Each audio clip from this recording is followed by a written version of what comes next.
베드로후서 3장 1절에서 마지막 18절까지 말씀입니다.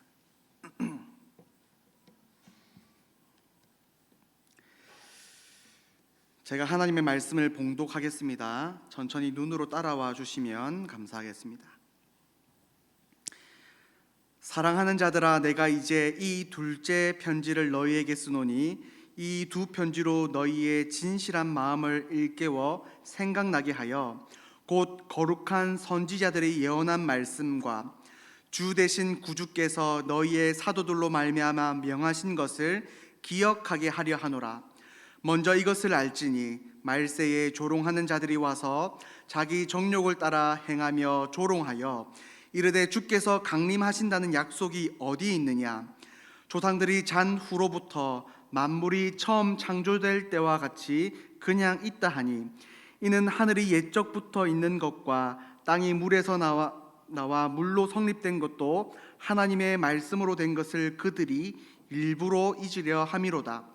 이로 말미암아 그때의 세상은 물이 넘침으로 멸망하였으되 이제 하늘과 땅은 그 동일한 말씀으로 불사르기 위하여 보호하신 바 되어 경건하지 아니한 사람들의 심판과 멸망의 날까지 보존하여 두신 것이니라.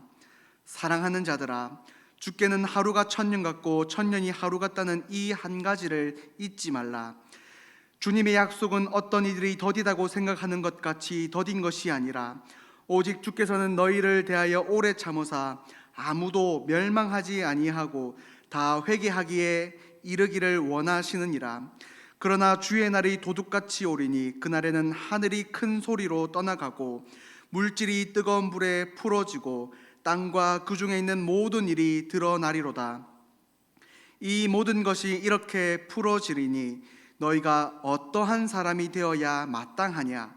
거룩한 행실과 경건함으로 하나님의 날이 임하기를 바라보고 간절히 사모하라. 그날에 하늘이 불에 타서 풀어지고 물질이 뜨거운 불에 녹아지려니와 우리는 그의 약속대로 의가 있는 곳인 새 하늘과 새 땅을 바라보도다. 그러므로 사랑하는 자들아, 너희가 이것을 바라보나니 주 앞에서 점도 없고 흠도 없이 평강 가운데서 나타나기를 힘쓰라. 또 우리 주의 오래 참으심이 구원이 될 줄로 여기라. 우리가 사랑하는 형제 바울도 그 받은 지혜대로 너희에게 이같이 썼고 또 그 모든 편지에도 이런 일에 관하여 말하였으되 그 중에 알기 어려운 것이 더러 있으니 무식한 자들과 굳세지 못한 자들이 다른 성경과 같이 그것도 억지로 풀다가 스스로 멸망에 이르느니라. 그러므로 사랑하는 자들아, 너희가 이것을 미리 알았은즉 무법한 자들의 미혹에 이끌려 너희가 굳센 데서 떨어질까 삼가라. 오직 우리 주 곧 구주 예수 그리스도의 은혜와 그를 아는 지식에서 자라가라. 영광이 이제와 영원한 날까지 그에게 있을지어다. 아멘. 오늘은 그리스도를 아는 지식 안에서라는 제목으로 베드로후서 3장 전체의 말씀을 함께 살펴보고자 합니다. 먼저 한 가지 이야기를 들려드리겠습니다. 이 이야기는 5마리 원숭이 실험이라는 그 이야기입니다. 5마리의 원숭이가 있고 가운데 사다리가 있고 그 사다리 위에는 바나나가 있습니다. 그러면 원숭이들은 당연히 이 바나나를 먹기 위해서 사다리를 올라탈 것입니다. 그런데 원숭이가 이 바나나를 먹으려고 사다리를 올라갈 때마다 남아있는 원숭이들에게 이렇게 찬물을 뿌렸습니다. 계속해서 그 일이 반복되자 이제 원숭이들은 이 바나나를 먹으려고 올라가지 않습니다. 누가 바나나를 먹으려고 올라가면은 다른 원숭이들이 괴롭히고 올라가지 못하게 막는 것입니다. 그러다가 이제 이 일들을 모르는 전혀 새로운 원숭이를 투입했습니다. 이 새로운 원숭이는 당연히 바나나를 먹기 위해 사다리를 올라가고 있습니다. 그러면 주위에 있는 원숭이들은 어떨까요? 주위에 있는 원숭이들은 바나나를 먹으면 찬물이 뿌려진다는 것을 알기 때문에 그 새로운 원숭이가 바나나를 먹지 못하게 미리부터 차단하고 막아버립니다. 그렇게 해서 실험이 계속 반복되고 있습니다. 그렇게 처음에 찬물을 맞았던 원숭이가 아니라 모두 그렇게 한 명씩 5마리의 원숭이가 새로운 원숭이로 바뀌었습니다. 원숭이 5마리가 있고 사다리가 있고 그 위에는 바나나가 있습니다. 그런데 이 남아있는 원숭이들이 그 바나나를 먹을까요? 바나나를 먹으려고 할 때마다 그 원숭이들은 서로 못 올라가게 그렇게 막는 것입니다. 새로운 원숭이들은 왜 그런지도 모른 채, 찬물이 뿌려진다는 사실도 모른 채 그저 반복된 그 모습 속에서 아무도 그 사다리를 올라타고 바나나를 먹지 않는다는 것입니다. 이 5마리의 원숭이는 모두 다 이 왜 그런지도 모른 채 이 사다리를 올라가면 안 된다는 것을 그렇게 배우게 된 것입니다. 저는 이 이야기를 들으면서 오늘날 우리의 교회의 모습을 한번 생각해 보았습니다. 오늘날 우리의 교회의 모습은 어떨까요? 우리가 정말로 왜 신앙하는지, 우리가 무엇을 신앙하는지, 우리가 무엇을 믿고 우리가 왜 살아야 하고 우리가 무엇을 향하여서 살아가는지 우리는 그 이유를 분명하게 알고 우리는 신앙생활을 하고 있습니까? 1517년에 이 종교개혁자 마틴 루터가 자신이 쓴 95개조의 이 논제를 써서 로마 가톨릭에다가 자기가 쓴 이 95개조 논제를 발표를 했습니다. 이를 통해서 종교개혁이 시작되었습니다. 그런데 이 종교개혁가 마틴 루터가 바라본 그 당시의 교회의 모습도 마치 이러했습니다. 성도들이 왜 신앙을 하는지, 왜 신앙을 가지고 나는 무엇을 믿고 무엇을 바라며 어떻게 나아가야 하는지 실상 전혀 모른 채 그저 로마 가톨릭에서 배운 대로 그 전통과 권위 안에서 그냥 두려워하면서 순종하면서 그렇게 너무나도 순박하게 그렇게 신앙생활을 해왔던 것입니다. 그러면서 그들이 잘못된 길로 가고 있는지도 몰랐다는 것입니다. 마치 예수님께서 그들은 맹인이 되어 맹인을 인도하는 자로다라고 하신 말씀처럼 그 로마 가톨릭의 잘못된 그 가르침과 말씀대로 그저 이유도 모른 채 그저 그렇게 신앙생활을 해왔던 것입니다. 그런데 그래도 이 유럽의 교회, 이 유럽의 교회는 이 1500년이라는 교회가 생긴 이래로부터 이 1500년이라는 그 시간들을 견뎌왔습니다. 그런데 과연 우리 한국 교회는 어떨까요? 우리 한국 교회가 정말로 이 1500년을 우리가 더 견딜 수 있을까요? 교수님의 책에서 이런 이야기를 봤습니다. 우리 한국 교회가 과연 1500년이 아니라 150년은 견딜 수 있을까? 그런 이야기를 하는 것을 보았습니다. 저는 이 코로나가 우리에게 아주 힘든 시간을 주고 있지만은 한편으로는 그리스도인들에게 좋은 기회가 되었다고 생각합니다. 지금 많은 사람들은, 세상은 이 교회에 대해서 아주 집중하고 있습니다. 아주 관심이 많습니다. 이렇게 관심이 교회에 몰려있는 이 시기가 한편으로는 우리 교회에게 있어서는 아주 좋은 기회라는 것입니다. 어떤 기회가 우리에게 주어졌습니까? 우리가 그동안은 우리가 무엇을 신앙하는지, 우리가 무엇을 믿고 의지하며 나아가는지 우리가 제대로 대답하지 못하였다면은 이제는 우리가 그것을 분명하게 세상 가운데 대답할 기회가 우리에게 주어졌다는 것입니다. 베드로전서 3장 15절에서는 이렇게 말씀하고 있습니다. 너희 속에 있는 소망에 관한 이유를 묻는 자에게는 대답할 것을 항상 준비하라. 그렇게 우리에게 말씀하고 있습니다. 우리 속에 있는 소망에 대해서 대답할 기회가 이제 우리에게 주어졌고 우리는 대답해야 합니다. 그리고 대답하기 위해서는 우리는 준비되어 있어야 합니다. 우리의 소망이 무엇인지 우리는 알아야 하며 그것이 어디로부터 나오는지 우리는 분명하게 알아야 하는 것입니다. 우리가 그저 신앙생활을 하는 것이 아닙니다. 우리는 이 분명한 소망을 가지고, 이 소망의 지식을 가지고 우리는 믿음으로 신앙생활을 하는 것입니다. 그리고 오늘 본문은 우리에게 그것을 답해 주고 있습니다. 이제 이 본문을 하나씩 풀어보면서 말씀을 생각해 볼 것입니다. 이 말씀을 통해서 지금 우리가 무엇을 소망하는지 그 분명한 지식에 우리가 자라가면서 우리가 세상에 대하여 대답할 것을 준비하는 이 한 시간이 되기를 원합니다. 우리가 신자로 살아가는 것이 지금보다는 조금은 더 당당하던 시절이 있었습니다. 버스에서, 지하철에서 이 성경책을 펴고 그리고 신앙서적을 펴며 그렇게 읽는 사람들이 참 많이 있었습니다. 제가 그 중에 한 사람이었습니다. 학교를 다니면서 버스를 탈 때마다 이 어거스틴의 참회록을 이렇게 들고 지하철에서, 버스에서 늘 읽으면서 그 시간들을 보냈던 기억이 있습니다.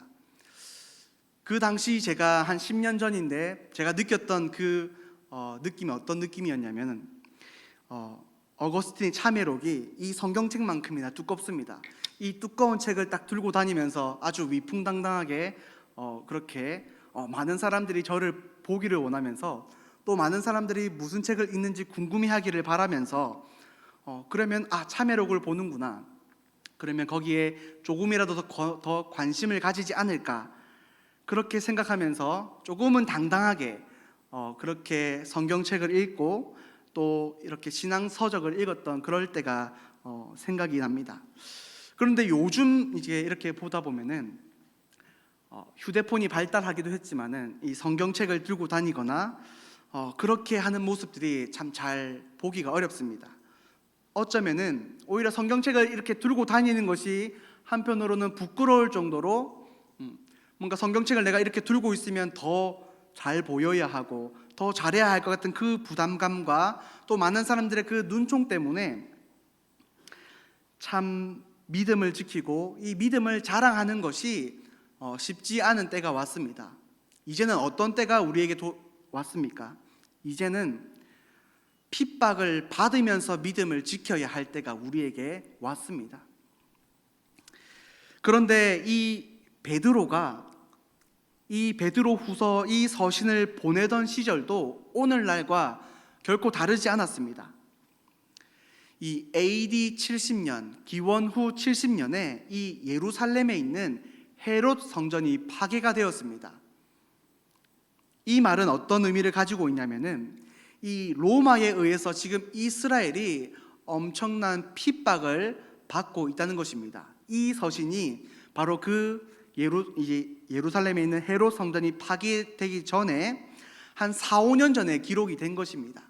그러니까 이 편지를 보내고 있던 이 시절은 이 로마의 핍박이 점점 거세어져서 거의 최절정에 이르기까지 그 핍박이 도달했을 때의 그 시절을 보내고 있습니다. 이 시기에 믿음을 가진다는 것은 어떤 의미일까요? 이러한 시기에 믿음을 가진다는 것은 내가 죽겠다라는 것을 의미합니다. 믿음을 가진다는 것은 내가 죽음을 선택했다라고 하는 것과 다름이 없습니다. 그러면 당연히 이 당시에 성도들에게는 이런 질문을 할 수 있을 것입니다. 왜 예수님을 믿는가? 예수님을 믿으면 죽는데 왜 믿느냐? 바보 아니냐? 믿어서 도대체 얻는 게 무엇이냐? 믿으면 죽음밖에 없는데 왜 믿는가?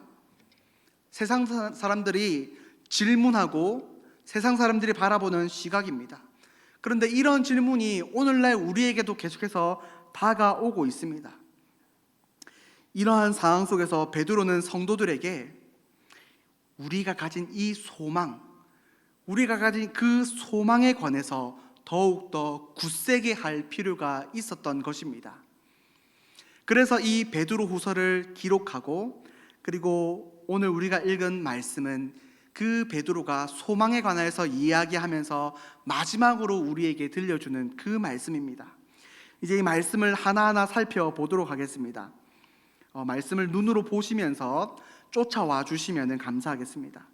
1절, 2절에 이렇게 말씀하고 있습니다. 이 베드로가 이 편지를 쓰는 이유에 대해서 말씀하고 있습니다. 무엇입니까? 이 성도들의 마음을 일깨우고, 그리고 계속해서 생각나게 하고, 그리고 이 하나님의 말씀을 기억나게 하려 하는 것이 바로 이 편지를 쓰는 이유입니다. 왜 그렇습니까? 왜 이렇게 성도들의 마음을 일깨우고 생각하게 하고 말씀을 계속해서 왜 기억하게 하려고 하고 있습니까? 지금 세상에 조롱이 있기 때문입니다. 3절과 4절에 세상의 조롱이 나오고 있습니다. 세상의 조롱이 어떻습니까? 세상은 이렇습니다. 세상은 자신들의 정욕을 따라서 행하면서 믿는 사람들을 조롱합니다. 우리는 지금 즐길 거 다 즐기고 행복하게 사는데 너희는 뭐 하냐면서 조롱합니다. 주님께서 도대체 다시 온다는 그 약속이 도대체 어디 있느냐라며 조롱합니다. 아니, 주님이 오시지도 않는데 왜 그렇게 허탄한 것을 믿고 왜 제대로 즐기지도 못하고 그렇게 살아가고 있느냐, 그렇게 세상이 조롱합니다. 왜 그렇게 아웅바둥 사냐, 왜 그렇게 아웅바둥 하면서 사냐, 목숨까지 바쳐가면서 왜 그렇게 예수님을 믿느냐라고 그렇게 조롱하는 것입니다. 5절 말씀에 보면 그렇게 조롱하는 자들의 모습을 베드로는 어떻게 바라보고 있습니까? 하늘과 땅이 하나님의 말씀으로 창조된 것을 그들은 일부러 잊으려 한다고 말하고 있습니다. 그리스도인들을 조롱하는 그 사람들은 어떤 사람이냐? 바로 이 세상이 하나님의 말씀으로 창조된 것을 일부러 잊어버리는 사람이다. 일부러 하나님이 없는 것처럼 살아가는 자들이다라고 베드로는 그렇게 이야기하고 있습니다. 6절 7절에 보면 세상 사람들은 하나님을 기억하지 않으려 합니다. 세상이 물로 심판받은 것을 세상이 물로 심판을 받게 된 것은 사람들이 하나님을 기억하지 않았기 때문임에도 불구하고 지금 조롱하는 그 사람들은 그 하나님을 일부러 잊으려 한다는 것입니다. 세상 사람들은 주님이 다시 오실 그때의 심판도 지금 일부러 잊으며 성도들을 조롱합니다. 주님이 언제 오시냐? 주님의 재림의 약속이 어디 있느냐? 일부러 예수님의 재림을 잊어버리면서 믿는 사람들을 이렇게 조롱한다는 것입니다. 베드로는 이러한 조롱과 핍박에 대하여 성도들이 어떻게 해야 하는지 말합니다.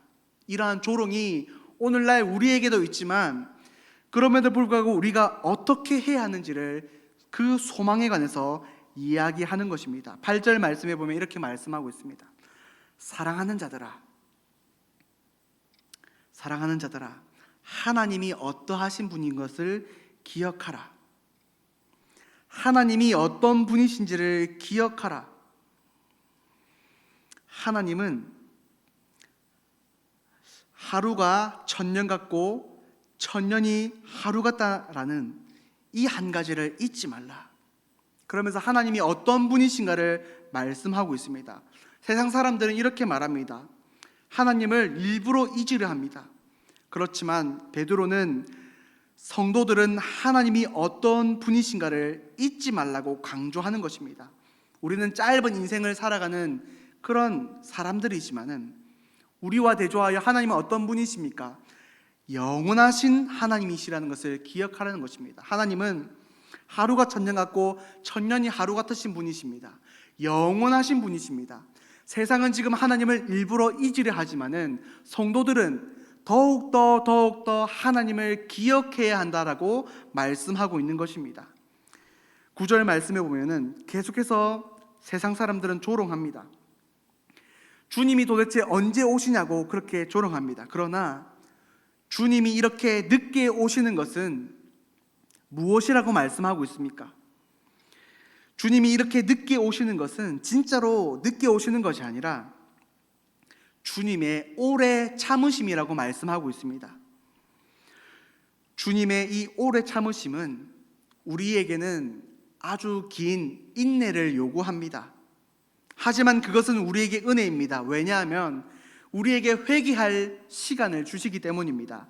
아무도 멸망하지 아니하고 회개하시기를 원하는 그 주님의 은혜가 바로 이 주님의 더딤 가운데 있기 때문입니다. 이 바로 회개하는 모습 가운데 바로 우리가 세상 가운데 대답해야 하는 분명한 이유가 있습니다. 그리스도인들의 회개는 오직 주님께만 소망이 있습니다 라고 하는 고백이 됩니다. 그리스도인들의 회개는 그냥 내가 죄를 지었기 때문에 회개한다, 단순히 이 정도 차원이 아닙니다. 그리스도인들이 회개할 때 그 회개는 바로 오직 주님께만 소망이 있습니다 라고 하는 것을 세상 가운데 보여주는 신앙의 고백이 된다는 것입니다. 그러므로 우리의 회개는 세상 가운데 회개를 보여주며 소망을 보여주는 것입니다. 10절에 보면 이렇게 말씀하고 있습니다. 또 기억할 것은 주님의 날이 도둑같이 올 것이다. 주님의 날은 정말로 도둑같이 올 것이다. 이 말씀을 함은 정말로 우리 성도들이 깨어 있어야 함을 말씀하고 있습니다. 우리 성도들이 회개하고 늘 깨어 있어야 한다는 것을 말씀하고 있습니다. 우리 성도들은 그저 이 흘러가는 시간을 무기력하게 그냥 아무 생각 없이 살아가는 것이 아니라 늘 깨어 있어야 합니다. 회개하며 깨어 있어야 합니다. 이것을 통해서 세상 가운데 대답할 것을 준비해야 한다는 것입니다. 그러면 도대체 깨어 있다는 것은 무엇입니까? 우리 성도들은 깨어 있어야 하는데 깨어 있다는 것이 무엇입니까? 그것을 11절에서 말씀하고 있습니다. 우리 성도들이 깨어 있다라는 말은 11절에서 말씀하시는 것처럼 우리가 어떠한 사람이 되어야 마땅하냐라는 것을 우리에게 질문하는 것입니다. 우리가 어떠한 사람이 되어야 마땅합니까? 11절과 12절에 보면 이렇게 말씀하고 있습니다. 거룩한 행실과 경건함으로 하나님의 날이 임하기를 바라보고 간절히 사모하라. 바로 이 모습이 깨어있는 자의 모습이고 우리가 어떠한 사람이 되어야 마땅하냐에 대한 대답입니다. 거룩한 행실과 경건함으로 하나님의 날이 임하기를 바라보고 간절히 사모하라. 바로 여기에 우리의 대답이 있고 우리의 소망이 담겨 있는 것입니다.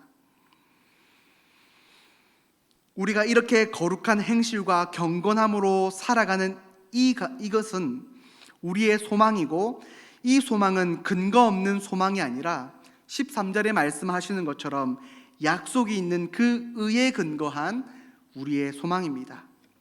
주님께서는 반드시 다시 오시겠다고 약속하셨습니다. 그 약속을 바라보면서 성도는 어떠한 사람이 되어야 합니까?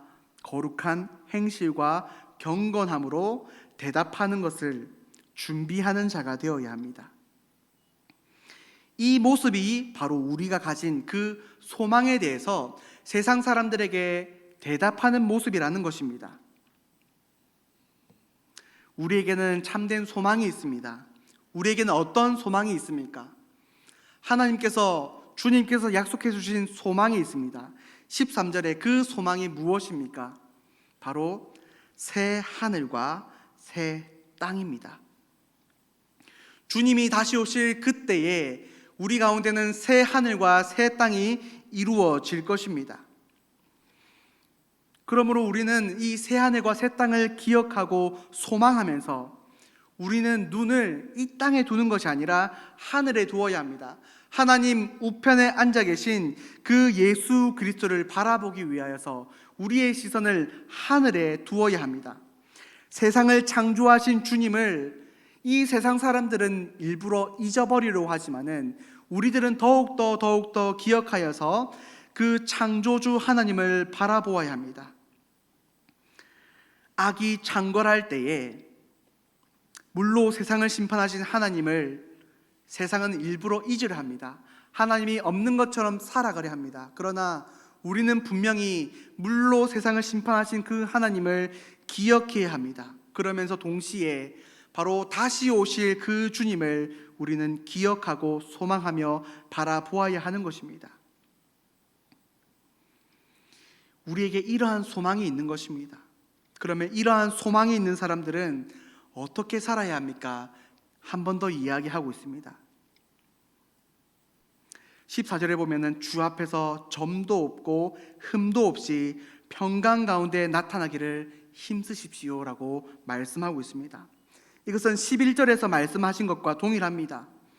거룩함을 이루어 나가야 한다는 것을 말씀하고 있는 것입니다. 우리의 소망을 보여주는 것은, 세상 가운데 우리가 소망을 드러내는 것은 바로 흠도 없고 점도 없이 바로 이 거룩함을 이루어내어서 그 거룩함을 보여주어야 한다는 것입니다. 이 보여줌을 통해서 세상이 우리를 보고 어떠한 소망을 가지고 살아가는지를 보게 된다는 것입니다. 우리가 왜 거룩하게 살아야 하는 것입니까? 우리에게 소망이 있음을 보여주는 것입니다. 우리가 거룩하게 살아가야 하는 이유는 우리의 거룩함을 통해서 하나님이 거룩하시다는 것을 세상이 알게 하도록 하기 위해서입니다. 하나님을 일부러 잊으려 하는 그 사람들에게 하나님이 살아계시고 그 하나님이 거룩하시다는 것을 보여주기 위해서 우리는 더욱더 거룩하게 살아야 하는 것입니다. 이로써 하나님이 살아계심을 증거하며 우리의 거룩함을 통해서 세상이 우리가 잘못 살고 있구나, 우리가 회개해야 하는 거구나, 그리스도인들이 회개하는 것처럼 우리가 회개해야 하는구나, 우리가 회개하지 않을 때 정말 물로 세상을 심판하신 것처럼 주님이 다시 오실 그날에 우리에게 이러한 심판이 있을 것이구나 라는 것을 세상이 알게 하도록 우리가 그렇게 거룩하게 살아야 한다는 것입니다. 오늘날 세상은 여전히 돈과 명예와 정욕에 무감각해 있습니다. 오늘 우리가 오전에 들었던 말씀 가운데서도 정말 우리가 돈과 이 명예와 이 육신의 정욕에 우리가 빠져서는 안 된다는 것을 우리가 말씀을 통해 들었습니다. 그런데 이러한 부분들은 세상 사람들만 그런 것이 아니라 우리 그리스도인들도 전혀 예외가 아닙니다. 이 돈과 명예와 이 정욕이라는 것은 이 그리스도인들에게도 계속해서 끊임없이 찾아오는 유혹들입니다. 그러나 우리는 이것을 뿌리쳐야 합니다. 돈을 사랑함보다 하나님을 사랑하고 이웃을 돌보는 일에 힘써야 합니다. 명예를 쫓기보다는 낮은 자와 함께하기를 사랑하며 육신의 정욕을 탐하기보다는 더욱더 거룩함을 사랑해야 합니다. 바로 그러한 모습이 소망을 가진 자의 삶입니다. 이러한 모습으로 우리는 대답해야 하는 것입니다. 우리의 자녀들에게 이러한 소망을 보여주십시오. 우리가 무엇을 믿고 우리가 왜 소망하며 우리가 왜 이렇게 살아야 하는가? 우리에게 소망이 있기 때문입니다. 우리에게는 세상 가운데 거룩함을 보여주어야 할 그러한 사명이 있고 그 소망이 있기 때문입니다. 우리의 자녀들에게 그 소망을 가르쳐 주십시오. 그 소망을 보여주십시오. 베드로뿐만이 아니라 바울도 바로 이러한 동일한 이야기를 계속해서 우리에게 말씀해 주고 있습니다. 주님의 오래 참으심은 우리의 구원이 됩니다. 오늘 이 시간에도 주님이 당장에 오시지 아니하시고 오늘도 우리에게 이렇게 시간을 주시는 것은 진짜로 세상 사람들이 말하는 것처럼 진짜로 주님이 안 오시는 것이 아니라, 왜 이렇게 늦게 오시는 것이 아니라 바로 그 세상 사람들이, 그리고 우리가 구원을 얻게 하려 하심이라는 것입니다. 모두 다 회개하여서 구원을 얻도록 하시는 그 시간을 주시고 그 기회를 주시는 것입니다. 그러므로 여기에 우리에게는 참된 소망과 또 사명이 있습니다. 세상 사람들이 주님을 기억하고 주님께 회개하며 나아오도록 인도하는 그 사명이 우리들에게 있다는 것을 우리는 분명히 기억해야 한다는 것입니다. 우리에게 우리가 무엇을 소망하는지에 대한 그 대답할 수 있는 기회를 오늘 이 시간 우리에게 주신 것입니다. 그리고 내일 우리에게 또 주시는 것입니다. 이 당시에 많은 거짓 선지자들이 있었습니다. 많은 거짓 선지자들이 믿는 사람들을 핍박하고 또 믿는 사람들을 조롱했습니다. 그러면서 믿지 마라, 잘못 믿고 있다 라고 많은 유혹들을 했습니다. 오늘날에도 우리를 이렇게 미혹하는 많은 거짓 선지자들이 많이 있습니다.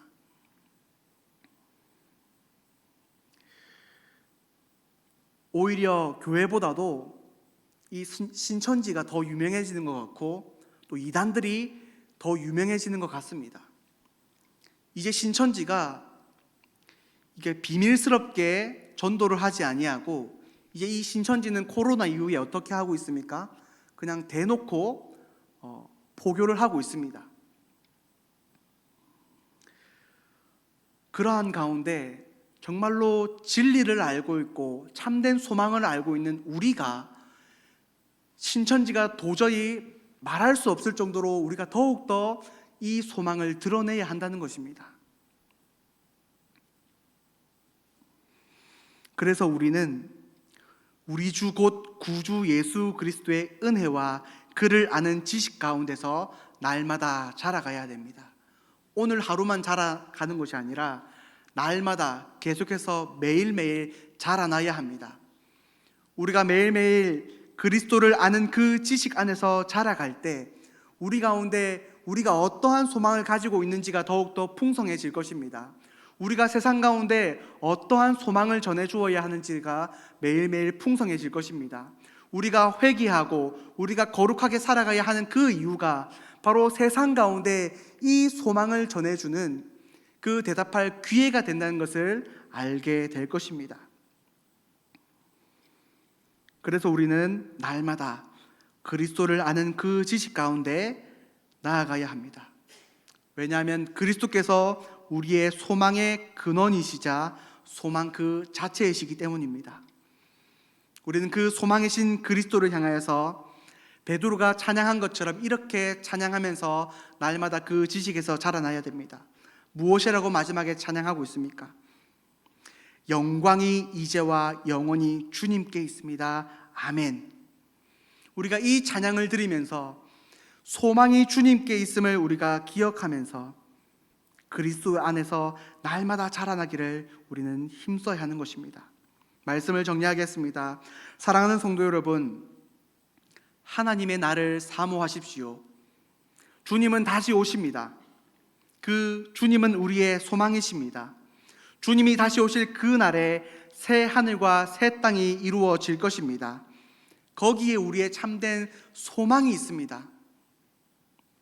그 소망 안에서 이제 우리가 세상 가운데 나아가서 그 소망을 전해 주십시오. 우리가 세상 가운데 어떻게 소망을 전할 수 있습니까? 흠도 없이 점도 없이 거룩한 행실로 나아가십시오. 우리가 회개하며 거룩함으로 나아갈 때에 세상은 우리를 보고 우리가 회개해야 한다는 것을 알게 될 것입니다. 이러한 모습으로 세상 가운데 대답하십시오. 이러한 모습이 날마다 우리 가운데 넘칠 수 있도록 날마다 이 대답함을 준비하십시오. 그것은 날마다 우리가 회개하는 것이고 날마다 깨어있는 것이고 날마다 거룩함을 이루어가는 것입니다. 이 모습을 우리의 자녀들에게도 보여주십시오. 그리고 이렇게 찬양하십시오. 영광이 이제와 영원한 날까지 주님께 있습니다. 아멘. 이 찬양이 우리에게 넘치며 주님을 아는 그 지식 가운데서 자라가는 저와 여러분이 되기를 간절히 소망합니다. 거룩하신 아버지 하나님, 은혜를 감사드립니다. 세상은 하나님을 일부러 잊으며 우리를 조롱합니다. 그러나 이러한 조롱 가운데서 우리는 더욱더 소망을 붙잡고 세상 가운데 소망을 드러낼 수 있는 그리스도인들이 되게 하여 주시옵소서. 거룩한 행실을 통하여서 회개함을 통하여서 깨어있음을 통하여서 세상 가운데 우리가 가진 소망이 무엇인지를 분명하게 전달할 수 있는 우리가 될 수 있도록 인도하여 주시옵소서. 우리를 통하여서 세상이 하나님을 기억하게 하시고 우리를 통하여서 세상이 회개할 수 있는 기회를 얻을 수 있도록 우리를 선하게 사용하여 주시옵소서. 그리하여서 우리가 하나님을 찬송하든 세상이 하나님을 찬송할 수 있는 그러한 은혜가 이 한국 땅에, 이 온 세상에 넘쳐날 수 있도록 하나님 은혜를 더하여 주시옵소서. 감사드리며 예수님의 이름으로 기도드립니다. 아멘.